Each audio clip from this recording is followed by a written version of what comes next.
Excel XNPV function. This function calculates the net present value for a schedule of cash flows occurring at irregular intervals. It is the go-to tool when your cash flows don't follow a regular periodic pattern. The syntax is XNPV with parameters, rate, values, and dates. All three arguments are required. There are three required arguments: rate, the discount rate to apply to the cash flows; values, a series of cash flows corresponding to the payment dates; and dates, the dates corresponding to each cash flow in the series.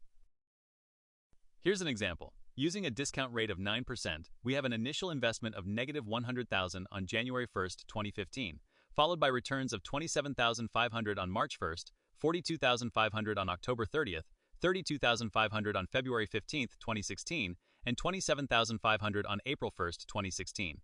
The formula is XNPV of 0.09, A3 through A7, B3 through B7.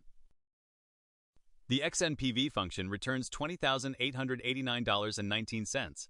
This positive net present value means the investment adds value at the 9% discount rate, generating nearly $21,000 more than if the money were invested at 9% elsewhere.